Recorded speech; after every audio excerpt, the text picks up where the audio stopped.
Hi, as Scott said, this is on My Nightstand. I am Laura Cathcart Robbins, and today I'm going to be reading from the book, the memoir, titled I Am Yours by Reema Zaman. And April is it's our third anniversary month. Our anniversary is actually April 16th, which is just in a couple weeks, but Reema was actually the first guest that we interviewed for our first season of The Only One in the Room almost 3 years ago. She wasn't the first guest we released. We released in a different order, but she was the first interview I ever did. And I monitored her book signing the following day.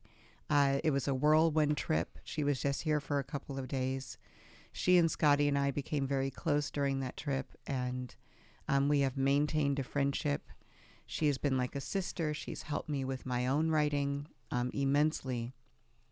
And so I am really happy to be able to read some of her beautiful memoir, I Am Yours, by Reema Zaman. And I'm just going to read you a little bit about her.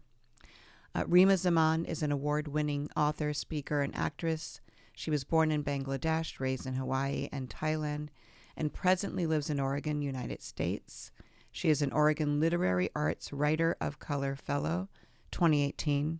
Her essays have been published everywhere, The Guardian, The Rumpus, Narratively, Shape, Vita, and elsewhere. As the only Reema Zaman in the world, she's the only Reema Zaman in the world, she is easy to find online. So just to kind of set up where we are, Reema is married, and she is having issues with her husband, and her father has come to visit, and the two of them have decided that it's time for her to learn to drive. And they live in like the country. They're building this barn to live in, and it's not yet completed, and it's cold. So they're in a partially finished barn way out in the middle of nowhere. Her papa is visiting from Bangladesh, and actually I don't know if he's visiting from Bangladesh, but her papa is visiting, and this is where we're picking up in the chapter called Bend of I Am Yours. I have nearly mastered driving. My husband is determined to show Papa I can drive, believing this can be a watershed event when we bond and I release my fear of him. But I don't feel I'm ready to drive, not with the other lives on the road, nor do I think we can force an epic turning point in our relationship. Come on, baby, my husband urges with characteristic relentlessness, biting down on his opinion and refusing to relinquish the caught animal. I consent. Both Papa and I are viscerally nervous. Nearby love, I feel you tense. Oh, I just have to interject. The book is called I Am Yours, and it's written to love itself. And love is an entity that Reema travels with through this book. So when she says, nearby love, I feel you tense, she's talking to love itself. You don't need to, Papa says. It's okay. It's okay, I parrot. It'll be fine. We begin smoothly. This day is clear, the sun is shining. I've driven this Suburban and this loop dozens of times. Papa sits behind me and speaks in Bengali. Slow down. Look at the rearview mirror. Signal the turn. Slow down, slow down, slow down. You don't know what you're doing. Slow down. My husband sits beside me and says in English, speed up, hurry up, push up on the accelerator, signal the turn, speed up, speed up. Why are you doing that? Don't do that. That's not the way to do it. Both voices, one nasal, one gruff, contradicting each other, quickly escalating to yelling, devoted to the same cause, to drive me as I drive. Within minutes, we create our effortless norm, distilled cacophony, and my acquiescence. Soon, neither man speaks coherently, only loudly, caught in the vortex of his need to control. I calmly repeat, please stop talking, please let me drive. The instant I stray from this tone, all will be lost. I focus my entire concentration on the wheel, the road, imploring myself, don't listen, don't brake, don't let go. As I approach the turn in our driveway, their voices reverberate against the glass. I feel their tag team efforts battle-ramming my chest. I'm struck by a horrifying thought. They'll stop only if I crash. I don't mean to, but perhaps I do.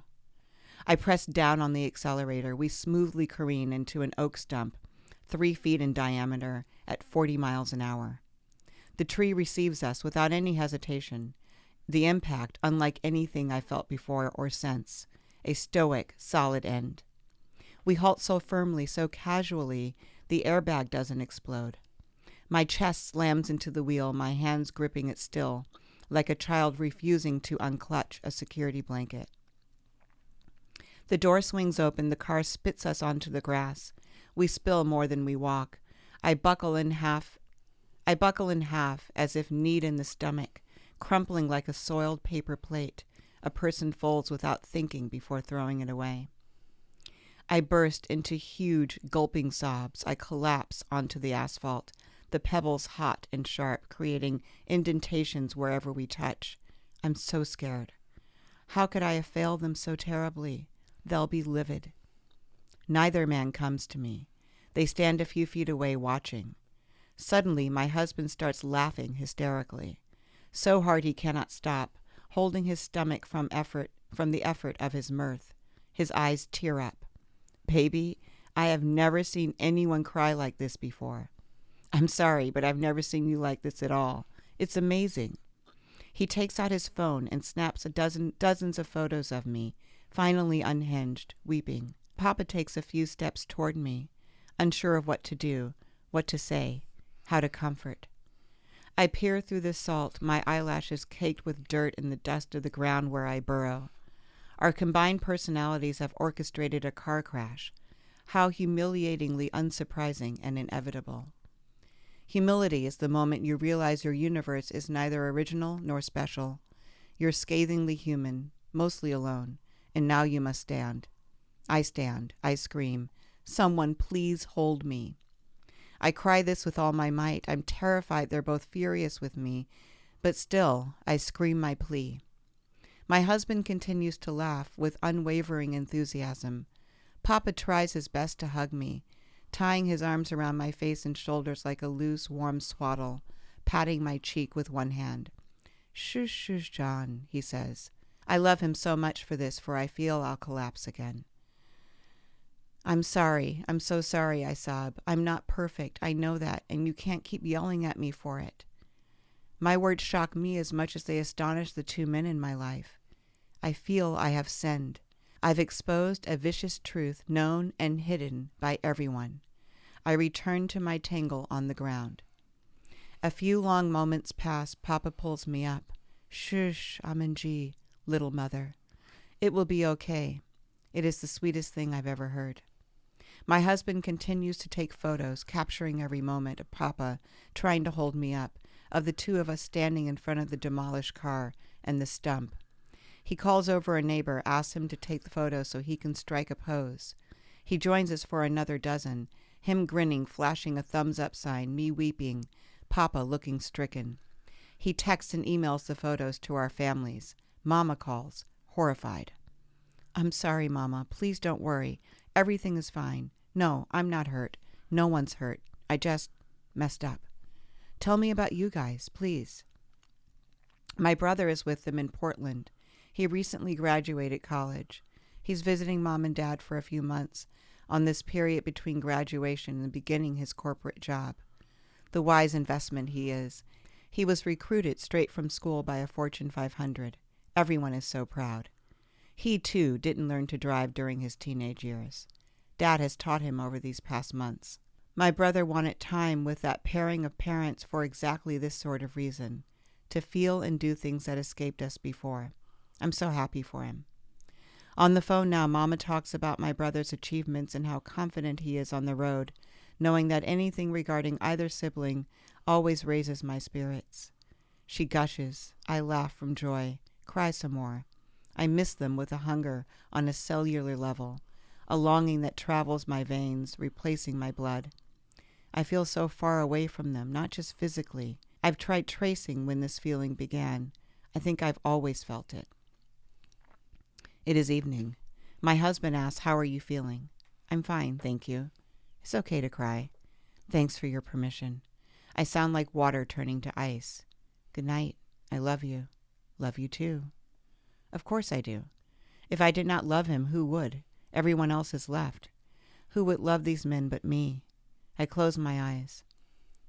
I wake up to his usual morning kisses and playful growls that always make me feel lucky and cherished. Wake up, baby. I love you, I love you, I love you. You're so beautiful when you sleep, so peaceful and young. You're my little fairy queen. Today will be great, I promise. I open my eyes and just this hurts. My whole body throbs with every heartbeat. I sneak a peek beneath the covers and my breastbone is vivid indigo. I breathe and stretch beneath the press of his body. I giggle despite the bitter ache, still smitten, still susceptible to him. It's Papa's last day with us. We have a blessedly gentle day. We picnic at the field next to the barn. For dessert, we each have an apple from one of our trees. Our fruit green and red, speckled with little black freckles. The car is drivable, albeit dented and scratched. We drive Papa to the train station. We thank him for making the trip to see us. It's been a wonderful visit, he says. I'm so glad, Papa. Thank you for coming to see us. I'm sorry about yesterday. It's all right, John. You'll learn to be better. My husband slings his arm around me and echoes, Yep, you'll get better. I look at my men. I smile, nodding in agreement.